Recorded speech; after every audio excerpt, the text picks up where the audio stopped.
All right, moving right along. So we have 52 chapters in total. We're now in chapter 5. So if you know what the chapters mean, well, you're in the know. You're in the club, you're in the group, you're in the, I don't know, the elite. Making that all up. Anyways, let's dive in. Let's play. Let's see what reveals itself.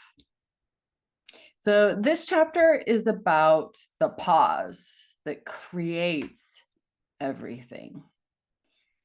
The pause is what allows us to create the life that we want. The pause is what creates the reality that we dream of, desire, want to create, want to experience, how we want to feel. It's the pause.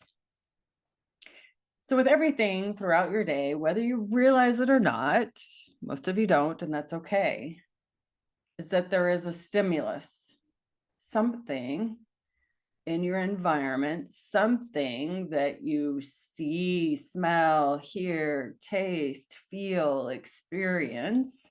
There's some sort of stimulus. And then we human beings have a response or a reaction to that person, place, thing, situation, circumstance. And there is space between the stimulus and the response or the reaction. That's where the power is. Most of us don't know that there is space.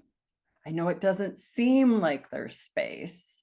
I know it doesn't feel like it. It doesn't look like it, because if that's true, then you're on autopilot. You're motorboating through life. You're operating from a busy mind. You're sped up in your mind. You're believing that life is happening to you. You believe that time is running out. You believe that everything is happening super fast. You don't see the space. You don't know what's there.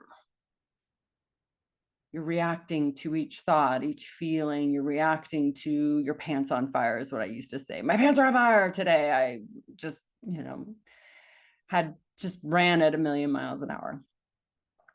If you do not see the pause, if you do not experience the pause ever in your life, you're likely living in a world that feels like life is happening to you. You don't see the choices that you have in your life. You don't realize that when you reach some sort of health issue in your life, that it is a result, oftentimes, not always. Now, genetic and other things, I'm not talking about that, but I'm talking about the choices that we make throughout our life create who we are financially, with our health, mentally, emotionally, where we are in our experience, our well-being in our life. Our choices are made in the pause. And what you do not choose gets repeated in your life. What you do not choose creates a pattern. It creates a loop. It creates a life of living from chaos. It's a life of living with your pants on fire. It's a life of fight, flight, freeze. It's survival mode.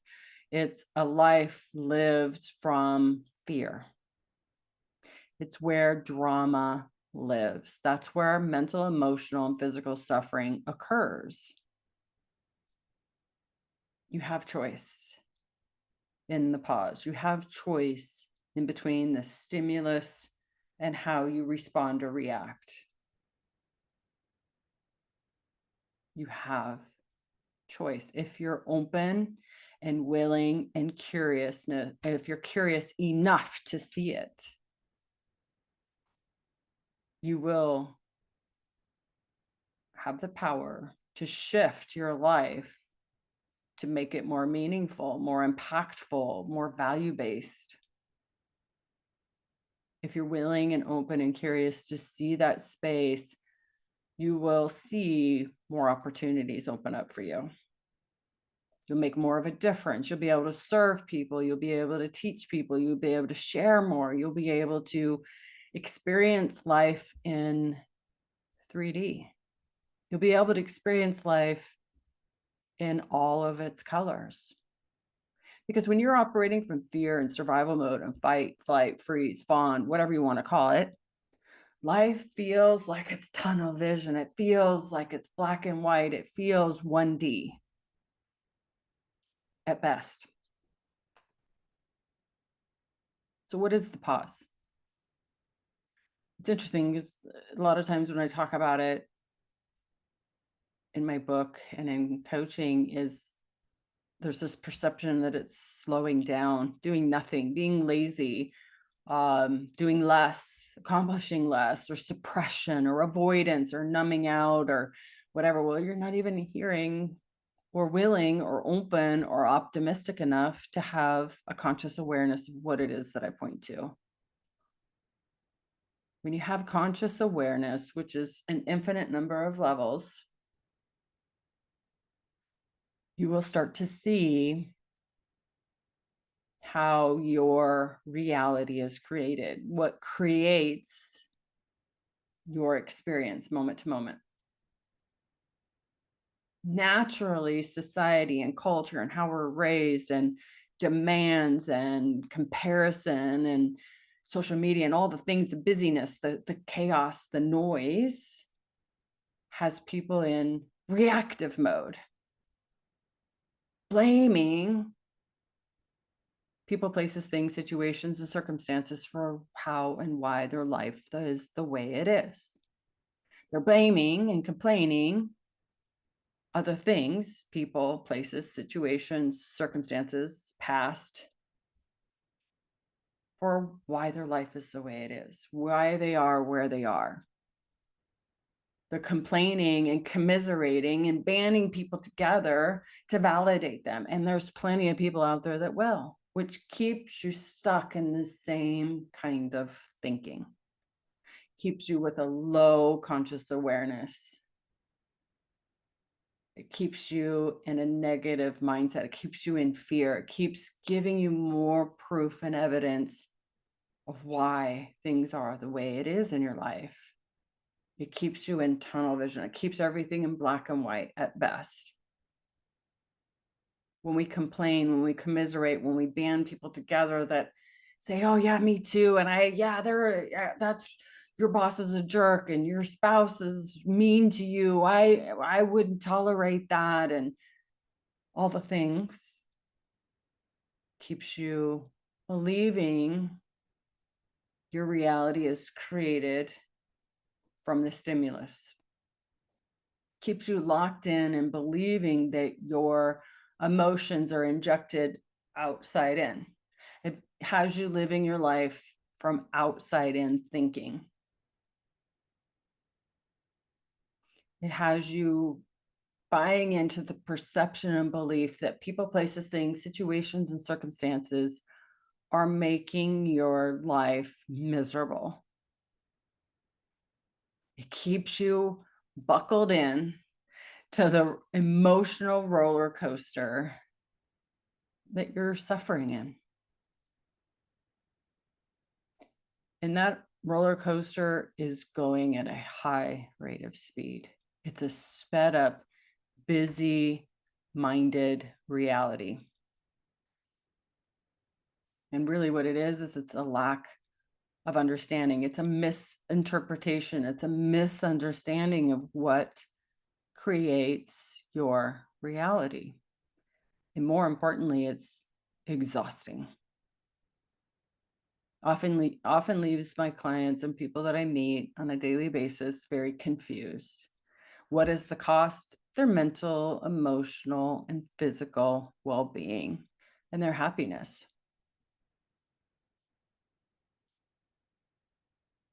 So why does this matter? Well, this matters because in self-leadership, you're leading your life by modeling being a self-leader. You're self-regulating, you're self-confident, you're self-courageous. You have a healthy relationship to yourself and your life. You have peace of mind.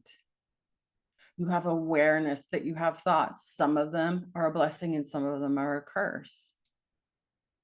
And you know how to sort through them. And you know which ones to buy into, and you know which ones to befriend. You know which ones to respond to, and you know which ones to thank for their wisdom and choose a different way. When you're understanding what creates your reality, your life becomes so much easier. There's a clear path. It opens up like a compass, a map, a GPS, or a lighthouse that you now know where to point your boat to. Because the relationship you have with yourself in your life, now be completely honest with yourself. I've had clients tell me as recently as today that, oh, I have a great relationship with myself. Well, what does that mean? Explain that to me. Well, I love myself. Okay, it's more than that. Keep going. Well, that's what else is there? There's a lot more. Because a relationship to yourself and your life is very clear on how your well-being, how you treat yourself, and how you treat others, how happy you are or unhappy you are, how you're responding to stimulus, if you know how to self-regulate, and if you know what's in your lane and what's not in your lane. Life becomes clear. Life becomes easy, because when we have a healthy relationship to ourselves and our life, we project that outward into other relationships. We're able to pour into other people. We're able to share experiences and laughter and moments and cheer with other people and tears. Life becomes simpler. Life becomes richer. Life becomes more meaningful. And it doesn't mean slowing down. Oftentimes it's slowing down to go fast. It's just learning how your reality is created. It's learning and implementing a state of mind that creates peace of mind or neutrality or whatever you want to call it. You can call it calm, you can call it peace, whatever you want. Use your own words, and everything just feels so much easier. You can experience the same things. And one of the phrases that I hear quite frequently is, it's so weird, Katherine, everything is probably the same, but it feels different. It's hard for me to describe. I don't know how to describe it. So yeah, me too. I tried to describe it for you. But I think the biggest way is that life is much more beautiful, more grand, more colorful, more you see more, you experience more. Because a lot of times when people first come to me, they're focused in on what they don't want, right? Their boat is not pointed at the lighthouse anymore. It's pointed out to a big boulder out in the middle of the ocean, a big rock, a big glacier. Maybe it's an iceberg, because it looks like land. It looks like something to point to, but they're pointed towards something that they don't want. I don't want to experience this anymore. Okay, well, what do you want to experience? If you're not able to describe what you want to experience, you're not able to shift the bow of the boat towards that lighthouse, land.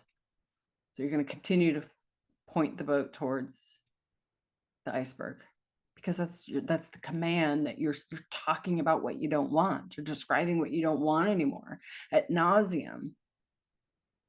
So in order to experience life from freedom, from peace, from joy, from happiness, however you want to describe it, doesn't have to be fancy words, but the words have to have volume to them. They have to have meaning. They have to have energy. They have to have a spirit behind them. They've got to be able to create imagery in your mind so you know where to point the bow of the boat. And when we are on autopilot and just responding to stimulus and all the things, the phone calls, the texts, the emails, the people coming at you, asking you questions, if you're not able to see what's happening live in the moment and see the space where you have choice in how you experience all of that. You can have a job where you are a first responder, for instance, and you have a call in your ear, you have calls on your phone, you have people yelling at you, you have all the chaos. You can experience that all from fear, or you can experience all of that from power, strength, confidence, courage, bravery, power. It is a choice.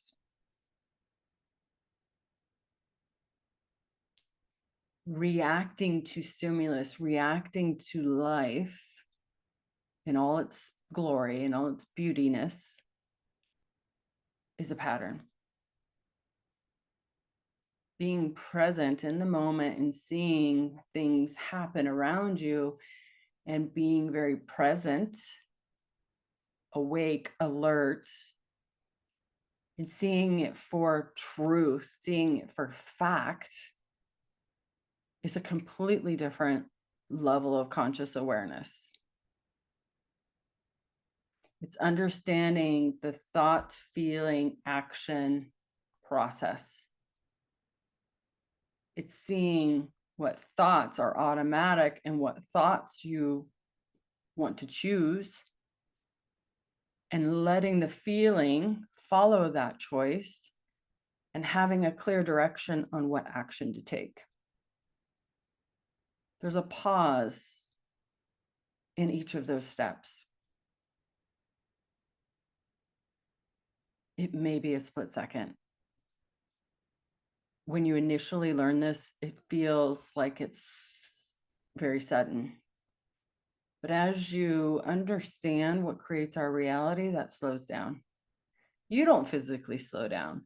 It's almost like, I describe it as like an out-of-body experience. You sort of feel like you kind of like rise above and you kind of look down on yourself and you go, oh, this has happened before or something similar. And this is what I am used to doing. This is how I would react to this, with maybe anger, maybe with rage, maybe with abruptness, maybe with firmness, maybe with shouting, maybe with sharpness, maybe with boldness, maybe with passive aggressiveness, maybe with whatever the flavor is, or maybe avoidance, maybe with apologeticness. Is that a word? I don't know. Whatever the flavor is, right? There's a reaction that we all kind of automatically adopt when something is happening, when there's a stimulus, right? We think of it a certain way and then we respond from what we know. That's a habit. It's a habit of thought. That's it. We think they're yelling at us, they're mad at us, they're angry at us. So then our action is what? We avoid, we yell, we fight back, whatever that reaction is. Okay. It's a habit. That's all it is. It's a habit of thought. It's not fancier than that. It's not more complicated than that. Clients will tell me, well, I feel it in my body. I feel this urge, this reaction in my body that I have to do something. I have to do something now. I have to protect myself, my reputation, I have to protect myself. Sure, your nervous system is attached to what you're thinking and believing. That is a habit. Your nervous system will be activated and will light up based on the data and bits of information that are stored in your brain that says, last time we yelled and that worked, that kept my human safe, or last time we avoided, last time we procrastinated, last time we hid, last time we blocked them, last time we ghosted them, whatever worked, your brain is going to remember and it's going to go, whoop, last time that worked and it kept my human safe. It's a pattern. That's it. There is a choice, there is a pause, there is a space there to choose something different. It's learning to connect in that moment when that stimulus happens, when that thought happens, and your nervous system lights up. I love that feeling. I call it the feeling of, I don't know, this might date myself. I don't even know if the show is still out there, but Law and Order. Law and Order, there's this dun dun dun, and at the beginning of the show, as it introduces the show, it shows all the characters. I've never watched Law and Order, to be honest with you. It's just so funny that dun dun dun. I feel that in my body whenever something triggers me or some sort of stimulus comes up in my world that goes, whoa, wake up, human. That's what I think. Wake up, human. The old version of you would respond this way or react this way. And today I'm going to go, whoa, wake up. Something's happening. And that's just a signal. That's an alert. Now, if I cling to that dun dun dun and I go on autopilot and react and respond the way that old version of me would, it's pretty much kind of just go on autopilot and whatever happens, right? I'm not behind the wheel anymore. There's an old version of me that's behind the wheel driving. And whatever happens, right? So let's pretend like it's an old version of me getting behind the wheel on the bus and it's driving 80, 90 miles an hour, speeding down the road. Whatever happens. Where for me now, whenever I feel that dun, dun, dun feeling, the Law and Order sound, I don't know if that's drums. I don't know what that music is, but anyways, whenever I feel that feeling, I know, oh, that's a signal. That's an alert. Something's happening. Something needs reassurance.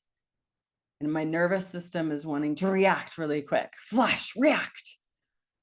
And I like to sit back and go, oh, that's interesting. What's happening? And I become more consciously aware and notice the thoughts that I'm having and like, oh, look at those colorful thoughts.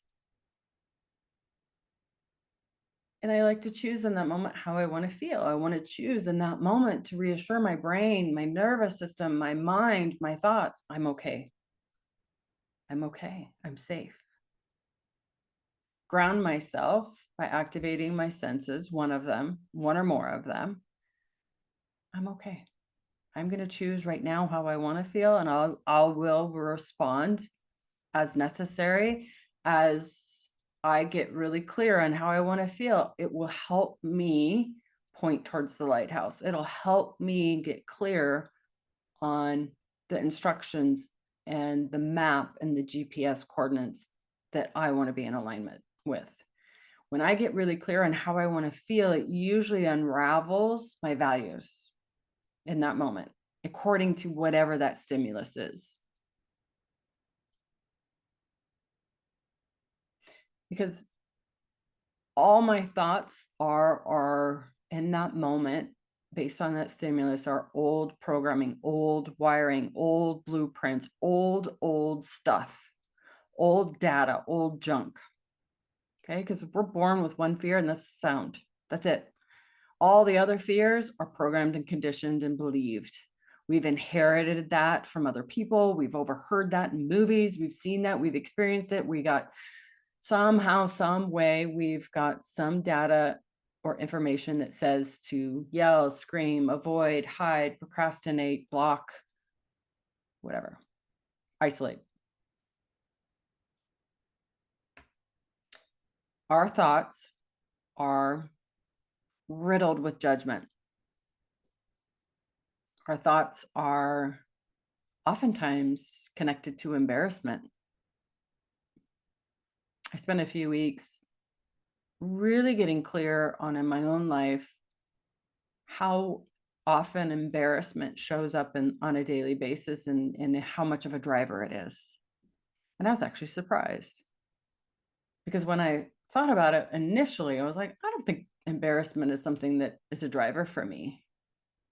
But when you really like to study self-improvement and study yourself and study your habits and study your patterns and study on yourself, like create some sort of wonderment and curiosity and really go deep into self-development and understanding yourself and the relationship to yourself and life and all the things.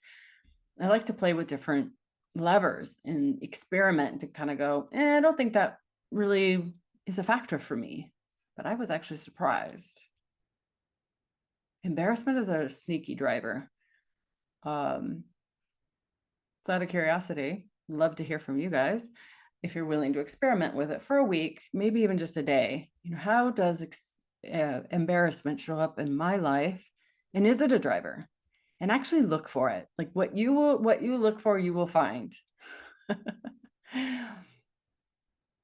But the stories that our mind creates with the imagination, assumptions, expectations, desires, wishes, dreams, all light up our creative, innovative imagination. And if there's any aspect of it that is perceived to be danger to our brain, that does activate our nervous system naturally.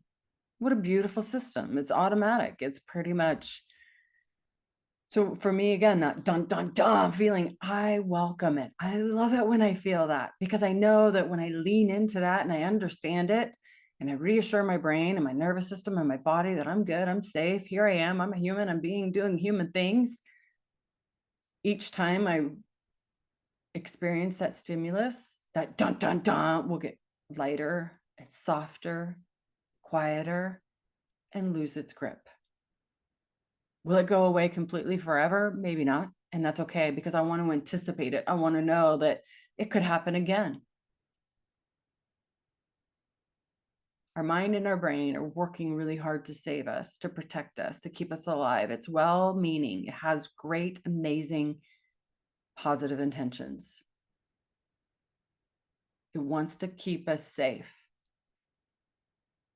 If left to its own devices, it will isolate us completely. It'll wall us off from the whole world. It will keep us in our comfort zone, which is really at home in bed, wrapped in bubble wrap, which the cost of that is not experiencing the world.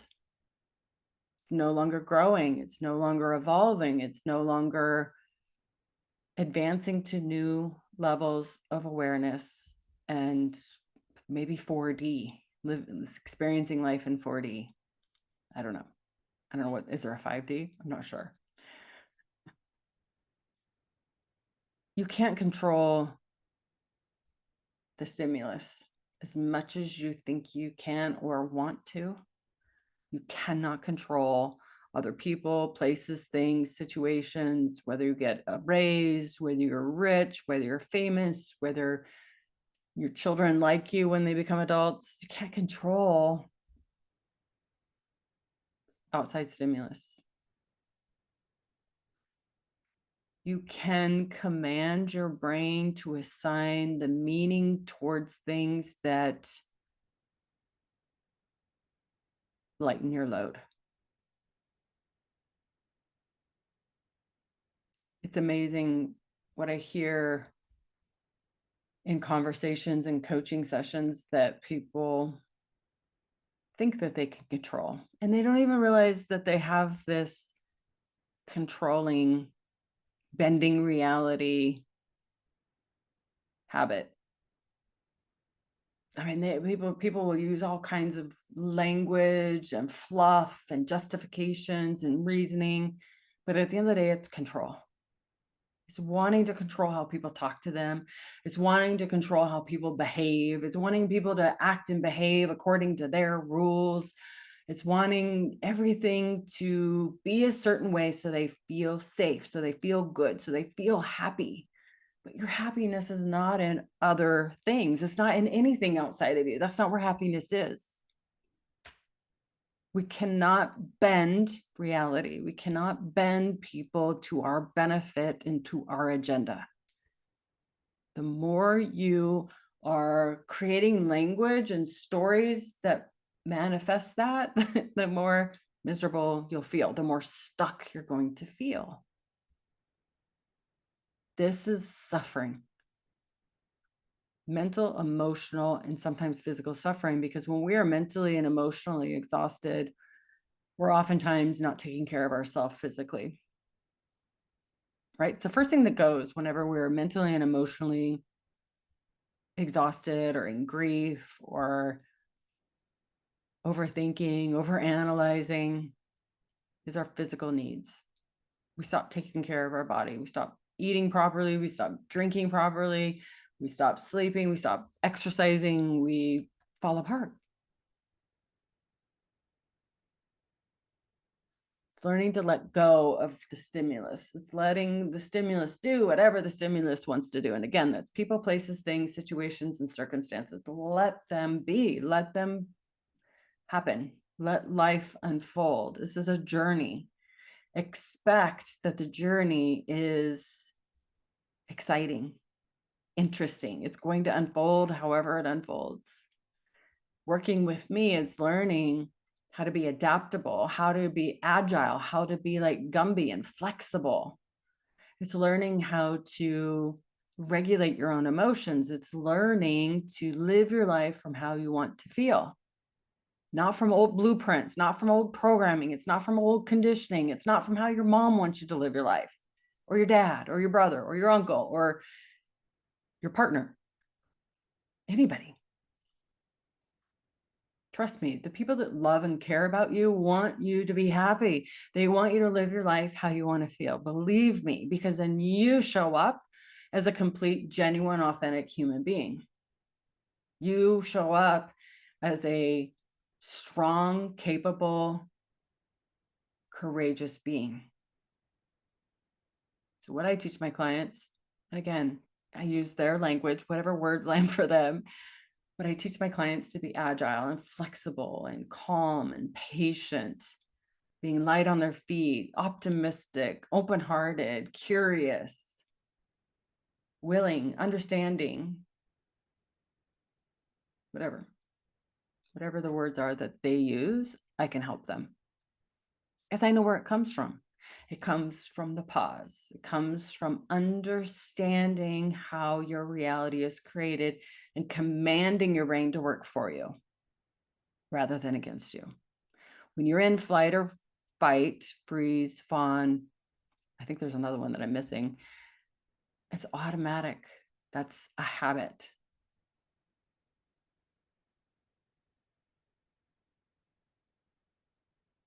Every reaction has a fork in the road, has a choice.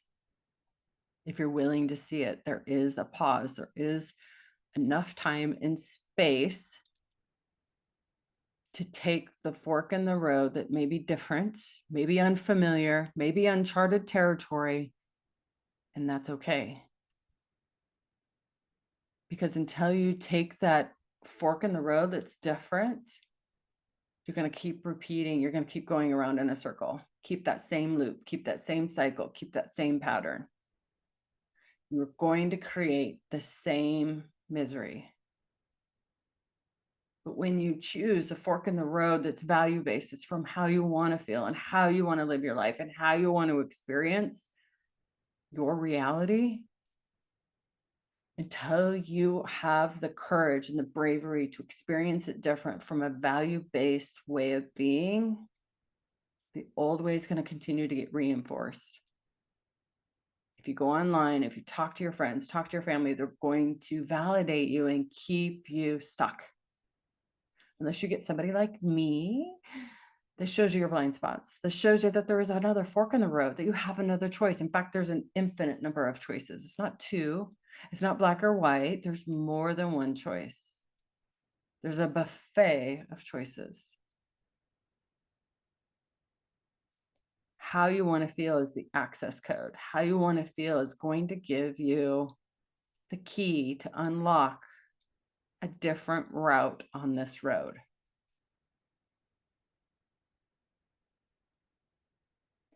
The pause between the stimulus and how we respond or react is going to help you differentiate in your own life in real time what's story and what's fact, what's imagination and what's real, what's drama and what is data. So the story is a lot of thought, it's a lot of analyzation, it's a lot of skepticism, it's a lot of thinking, yes, no, pros, cons, should I, shouldn't I, pros and cons, highs and lows. It's through an ego lens. It's an interpretation. It's sometimes assumptions. It's guesses. It's a made up riddle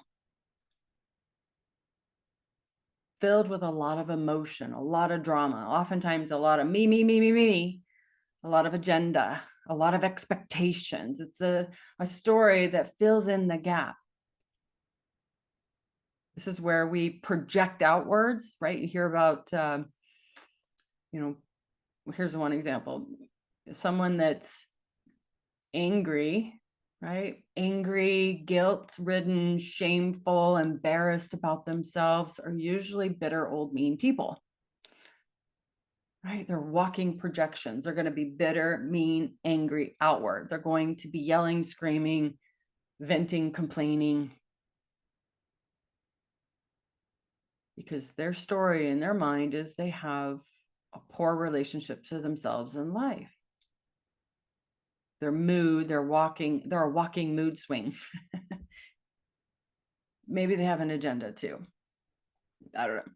But it's a bunch of story, right? It's in the gap, in the space, there is either a story or there could be facts, right? Which is knowing how to sift between the two. Do you know the difference between a story? Do you know the difference between a story and facts? The story is a lot of emotion. It's very heightened. It's very, for some people, it's chaotic. And some people, if they've lived a life with a lot of chaos, that's familiar and they're drawn to that. That's exciting. That's alluring. That's seductive. That's what they want. They love a life of chaos. I get people that reach out to me all the time. They're like, I'm ready to get off the chaos bus. I don't want to feel chaos anymore. Are you sure? Because stillness is not going to feel safe for those that have lived a life riddled with chaos. And chaos is going to keep pulling you. It's going to be seductive. It's going to be like, are you sure? Hang out with this person, go date this type of person, be around this person, because that's familiar. Story, right? A lot of drama, a lot of emotion, a lot of unpredictability, which for some people that's exciting, not everybody. And that could be victimhood too. So it's not just about chaos. So some people are drawn to victimhood too. Some people are drawn to woe's me, blame everybody and everything for the way their life is. Blame, blame, blame, blame, blame. Some people will blame, their childhood or their past or an ex-wife or an ex-husband or a sibling or whatever. They'll blame, blame, blame, blame, and they carry that story through their whole life. They limit themselves. Procrastination is another one where people will procrastinate and wait until the time is right or wait until they feel like it. Well, I'm telling you, that's neither one of those are going to happen. No one's coming to give you motivation. Motivation doesn't come outside in, it's inside out. It's just doing. And there's more to it than that. I'm not just saying it's just doing. There is a lot more to overcoming procrastination, but it's seeing it and understanding what's creating procrastination. You understand what creates procrastination, and you're brave and you're courageous and willing to lean in and learn and grow and change that habit of thought. It does take repetition. It takes consistency. It takes intentional action every day. You can overcome it. I'm trying to think of another one. Perfectionism is another one where people won't start until things are perfect or want everything to be perfect. Again, it's a habit. All of these things are habits. I don't really like to work with labels if you know me well. So that's why I don't have any of these things in my notes. I'm just kind of riffing right now, but there's a flavor. We all have a flavor. Insecurity is another one that comes to mind too. It's been pretty common lately, is operating from insecurity, not good enough. Some sort of story or belief that not capable, not talented, not skilled, not good enough. Those insecurities. Stories. They're all stories, not fact. Okay. So facts. What are facts? Facts are really simple. Neutral. Very simple. Usually just a few words. What's the facts? Oftentimes, like I had a client once that said something to the effect of, I think I used this in the last recording, which is fine. They started a new job and they told me the fact is nobody there likes me, nobody respects me, nobody values me, no one sees me as important, no one understands me, no one validates me, no one listens to me, no one looks up to me, no one is inspired by me. Just go on and on and on. That's a fact. No, it's not. The fact is you're new at that job. That's the only fact there is. We could all agree on that, right? Me, you, everyone that works there, a jury of 12 people would agree that that is a fact. You're brand new. Oh, well, but they don't listen to me. I'm like, the fact is you're new. That's it. Very simple. The rest of it is your drama, your made up interpretation, your meaning. Data or facts are data. Facts are something that everyone could agree on. All 8 billion people on the planet, of course, assuming that everybody could speak English and could agree that you are brand new to the job. We would translate it in all the different languages.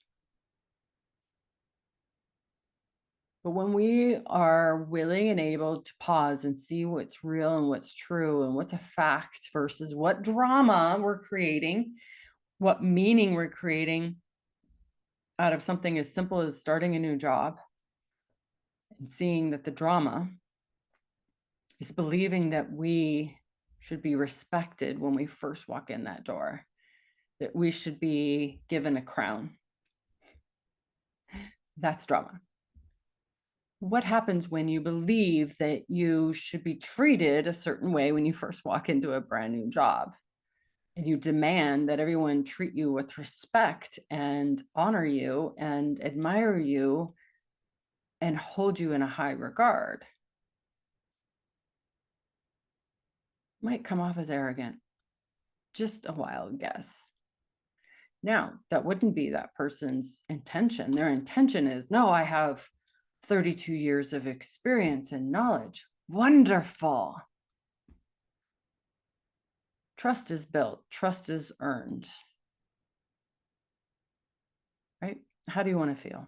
I want to feel trusted. I want to feel safe. I want to feel that I offer some value. I want to teach. I want to train. I want to serve. I want to be of value. I want to share what I've learned and help people avoid some of the back steps that I had to take as a result of making errors. And I'm like, okay, great. Sounds awesome. Let's do that.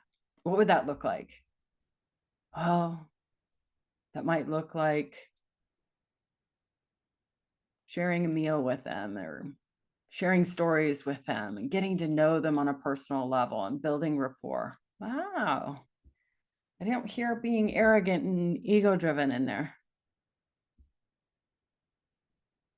Sometimes when we really start to understand what our mind does, our brain does, how it creates so much drama and so much emotion, agendas, me. It is a funny thing, isn't it? So some everyday examples. I really like that story. And of course, I'm not giving you hardly any details. In fact, I think most of those details are inaccurate to the real story, just so you're aware. But I do like that as an example for understanding how creative our mind can be. It's a beautiful gift. The gift of thought is what we are given at birth, and it is the very last thing to determine whether we are alive or brain dead. So when we understand the gift that we're given, the gift of thought, and we use it in a way that enlivens our life, it gives us happiness, well-being, purpose, fulfillment, meaning. When we understand how to point it to that and give it the command to create more of that, it is a powerful gift. And with deep respect and humility, it can be a blessing and it can be a curse if misused or left to autopilot. So some everyday examples, and of course, these are very generic that I've written out. Let's say you send a text, really put a lot of thought into a text, something that's very meaningful. Yeah, put a lot of thought, a lot of energy into it, maybe typed it, deleted it, redid it, did it over again, and then sent it, right? And you notice it's left on red. Those of you that have an iPhone, I'm not sure if any other phones do that. I might be wrong on that, that it's only iPhone. I don't know. I actually never pay attention to that. Only reason why I say that is because I hear people say, I never look at that. I never, ever look at that. When I send a text out to my daughters, for instance, my thought process is I put a red bubble on their phone. Do I know, in fact, it puts a red bubble on their phone? No. In fact, my phone doesn't show any, well, one app shows a bubble and it's not text. It's my business texting line. That's the only one that shows up a red bubble on my phone. But I say red bubble for the fact it's my only agenda. I just want to put a red bubble out there that says, Mom thought about you today. That's it. I don't look to see if anybody read it. I don't put energy into that or thought into that. But let's just say, only reason why I say this is because clients bring that up and I see it a lot in forums. You know, I was left on red. How dare they? I don't feel important. I don't feel valid. I don't feel validated. I don't feel heard. And I'm being ghosted. I'm being ignored. So I see that quite a bit. So that's why I'm bringing that as an everyday example. But what if that's the story? So the fact is you sent a text. That's it. That's the fact. We don't know what's going on the other side. Let's say that you have the red capability. I know for me, when I'm at the grocery store, if my daughters text me, my husband, and let's say I have everything on the conveyor belt and I just get this thought, this intrusive thought, check your phone, see if you have any text messages. What a horrible time right now when I'm about ready to get busy doing the credit card and the bags, because I always bag my own groceries, blah, blah, blah, all the things. So what a terrible time to go, I want to look at my phone and see if I've got any text messages. And what if the line starts moving really quick, right? And my grocery, especially at Winco, you have to, those guys are really fast. Like they shoot your groceries down the conveyor. I remember the first time I went there, I was like, this is so fast and almost terrifying. Anyways, you don't know what's going on the other end of that bubble, right? On the other end of that text. Maybe they're sick. Maybe they're busy. Maybe they're in the grocery line and they click on your text message and now it's red. So no longer it's in the unread column or bubble or whatever you want to call it.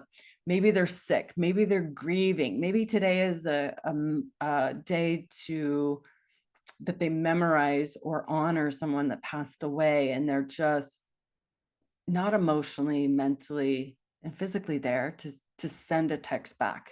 Even though you put a lot of thought and a lot of effort into that text, they may or may not have read the whole thing, but they clicked on it, or maybe they butt dialed it. Of course, they didn't dial you, but maybe they butt clicked on it, right? And maybe it opened it up and somehow closed it, and now they never saw your text. I know I have had text messages that I have not responded to, not intentionally, but because somehow they're no longer unread. Does that make sense? Same with email. I guard my email with my life. if I've looked at it and done with it, I dispose of it. But if it's something that needs my attention, I leave it as unread, so it stays at the top of my list. Anyways, enough about me. When we send a text, again, send text, that's a fact. That's data. That's information. Everyone on the planet could agree that you sent a text. Of course, we might have to do some language translation, but the stories that we create about being ghosted or ignored or not good enough and all these things is all story, all imagination. There is a choice to feel that way. And there is a choice to feel at peace, to feel calm, to feel okay, to feel neutral, to feel indifferent, to feel stoic. Now, I know there's some people out there that when they hear that, they're like, oh, that's terrible. That's terrible. No, it's not. It is if you think it is, and that's up to you, right? Every word that we create has our own unique meaning. Like you can think it's terrible and that's fine. Maybe you wouldn't choose that word, but somebody else is, and they believe that that's a good feeling. So let them have that word. Your judgments don't need to be passed on to other people. Let them have that word. What about your partner's tone? No, I say partner. My daughter said something the other day. She goes, Mom, why are you using the word partner? I'm like, well, because I don't know who I'm talking to. Like I'm talking to a wide audience. So for me, I mean, if there's another choice of words, let me know. But I feel like partner kind of encompasses all kinds of relationships.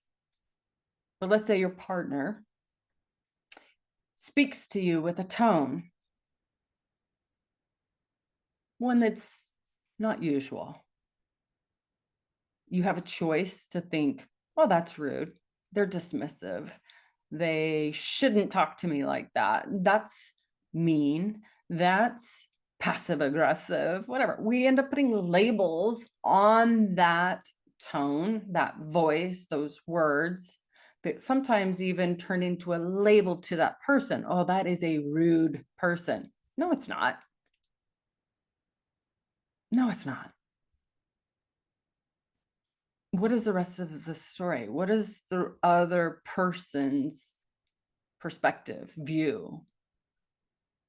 Maybe they're not feeling well. Maybe they're grieving a pet or a loved one. Maybe they haven't gotten sleep in 3 days. Maybe they have medical issues. Maybe they've had bad news today. I think that we can be more forgiving and let people off the hook. I'm not condoning and I'm not justifying bad behavior or rudeness, but when we get upset because someone had a tone with us, kind of we're jumping in the garbage with them, aren't we? We have a choice. We have a choice to go, okay, I hear you. Thank you for that. And whatever that information was, take it and do whatever you need with it or drop it. I like to say is, are you okay? And is there anything I can do to make your day better?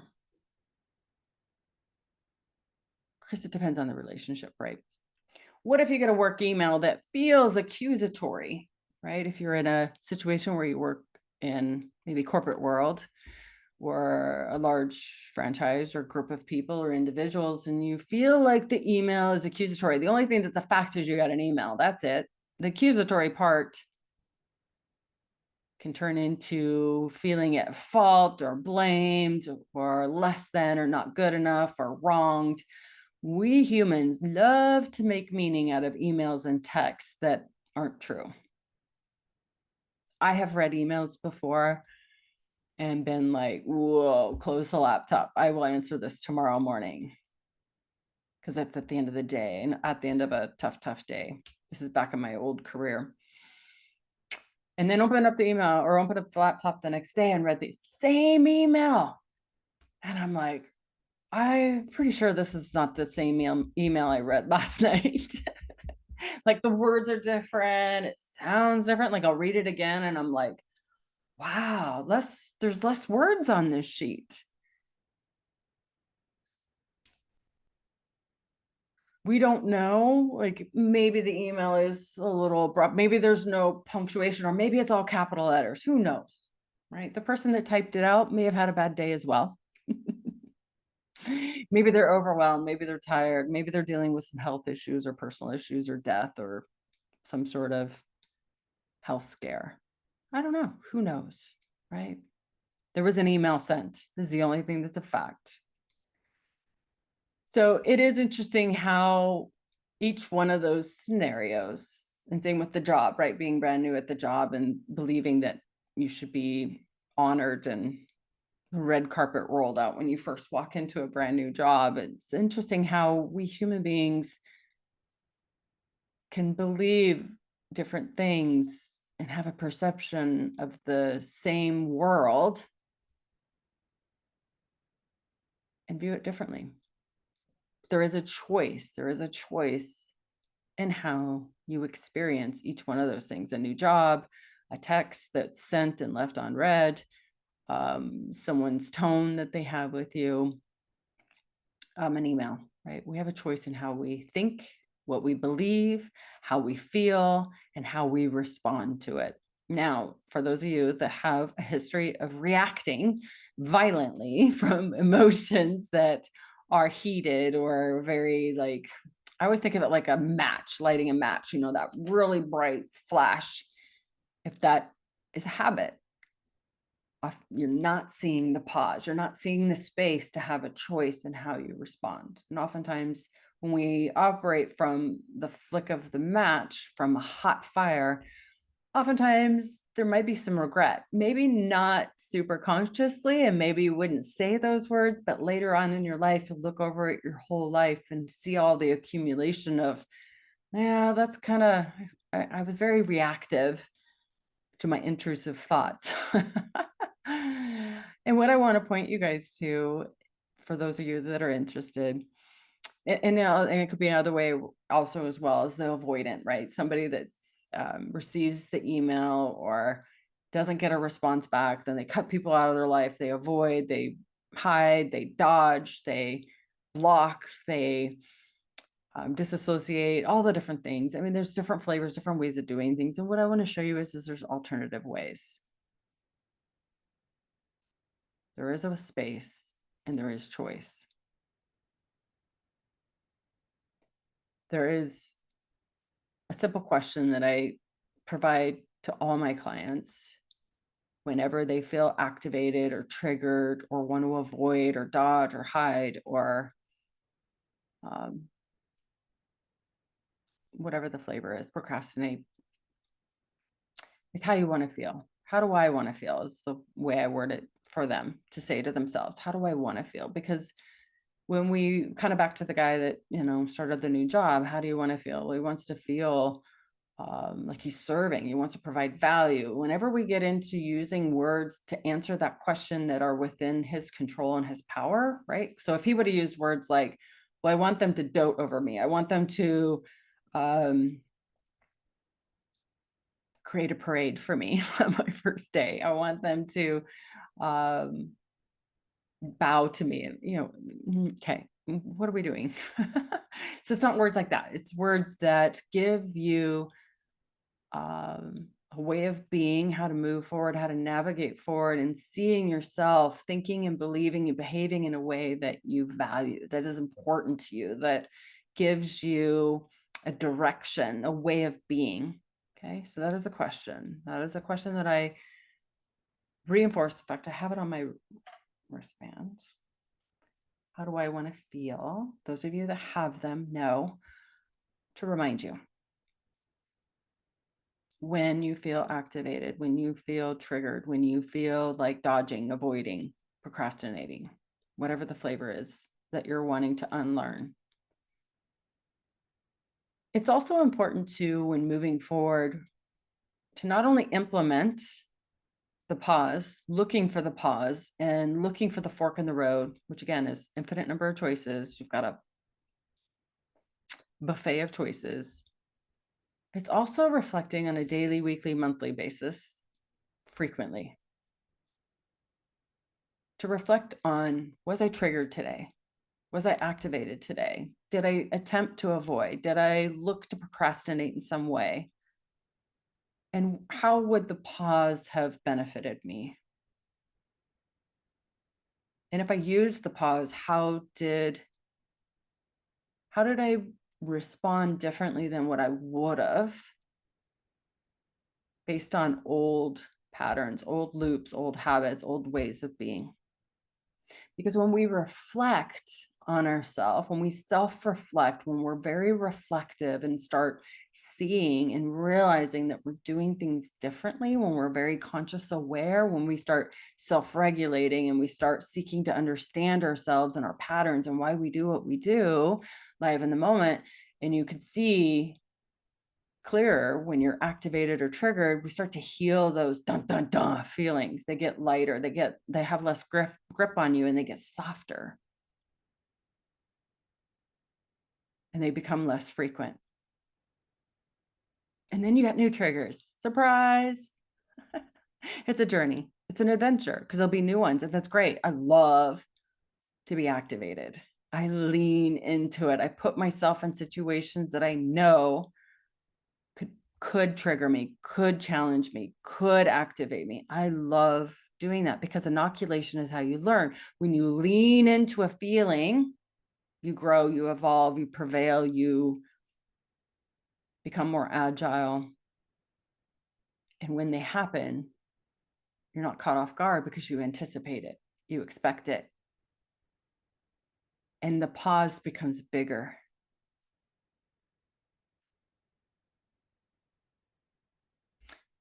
One of the things too that I do really early on with some clients that have a really hard time of answering the how do I want to feel question is playing the opposite game.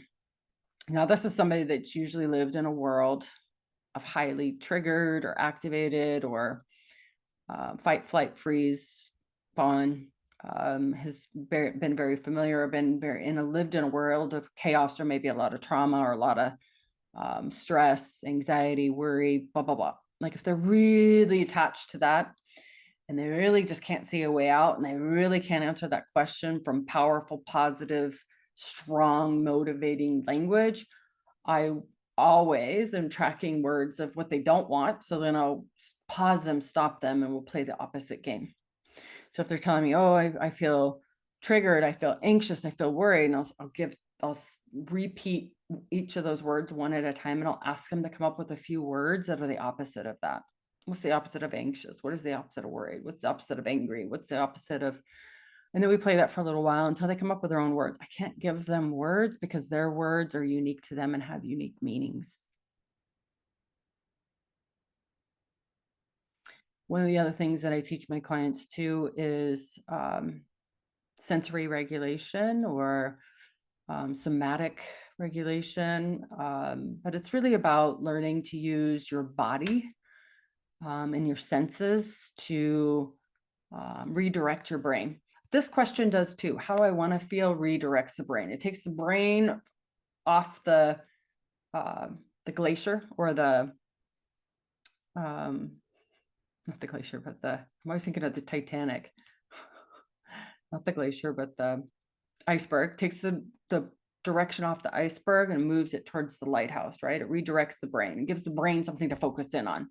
And a lot of times when I first start working with clients and I ask them, how do you want to feel? Because again, I'm asking them, they usually can't answer it. They might give me one or two words and then they're back to how they don't want to feel. And that's normal and that's natural. Every once in a while I have a client that can give me 3 or 4 or 5 words. And I'm always like, yes, this is really good. This is really good. You'll get this really easily. But most clients can usually give me 1, maybe. So if you're watching this, know that it's comes in all different variations and have worked with me. But activating one of your senses, like, so one, ways to do that is breathing. That's a pretty common one. I think everybody knows about breath work. I have clients that have spicy gum or sour candies, and they have them with them everywhere they go. So that way it's something that can activate the sense of taste and smell too, kind of simultaneously, and feeling, sort of. I mean, especially if you're fighting for your life type spicy gum and, and sour candy. Dropping your shoulders, wiggling your shoulders. I know for me, when I'm activated, my shoulders rise to my earlobes. I didn't know that. I had years of chiropractic work that never made me better. Actually, I felt like I got worse for a couple of days and then got a little bit better and then worse. And it was just this big yo-yo. But I had no idea. No one said, hey, Katherine, how come your shoulders are at your earlobes? My rhomboids tighten up. My shoulders tighten up when I'm activated or triggered. I wiggle my toes a lot too, like especially in the dentist chair or anything like medical. I've had that done several times where I just wiggle my toes. Ladies, you know what I'm talking about. But anything that activates one of your senses, sight, looking for red objects in the room, blue objects, when you're driving in traffic, memorizing license plates, or looking for different states, looking for a blue car, looking for red cars, looking for green cars, whatever. Hearing, I love hearing, especially a lot of you artists or creative individuals out there with music and talent like that. Sense of hearing is a really good one. You can do that too with just listening to sounds. It always amazes me whenever there's a power outage how silent this house is. It's amazing to me. But when the power's on, there's a lot of noise that white noise, maybe. I'm not sure what you call that goes on. Anyways, we use our senses to ground ourselves, to activate ourselves, and then ask the question, how do I want to feel? It redirects the brain, right? Gives the brain something to realize that we're safe, right? When we slow down and we activate one of our senses, our body naturally goes, oh, we're safe. It's kind of like a reset button. So I feel like I'm at my time. Oh, I am. I'm right at an hour. All right, I have more notes, but as per usual, I'm trying to focus on an hour or less. You heard me say trying. So those of you that know, I am working to keep these at an hour-ish. So I'm going to pause here and let this be, well, I don't have that much more. But anyway, so I will say this one last thing, and then I'll close this one out. When we learn to pause, when we learn to see and experience the pause, again, the more we practice this, the more we implement it, the more we see it, the more we experience it, the more we feel it, which the brain loves what feels good and familiar. So in order to make it familiar, it takes practice, daily practice, okay? To make it feel good is thinking about it in a good way and seeing the good that comes on the other side of it. And again, that's that reflection piece. How did I use it? What worked? What didn't? How will I adapt? How will I learn from this? How will I grow from this? How will I evolve? But the pause is helping you move from being a reactor to life and its stimulus to being a responder and responding from your values, your morals, your principles, your character. And how you access that is that one question. Okay, it's learning to ask yourself, how do I want to feel? And pointing yourself, your mind, your thoughts, and your response that direction. Okay, so this is chapter 5. I'll see you guys in chapter 6. All right, see you later. Bye.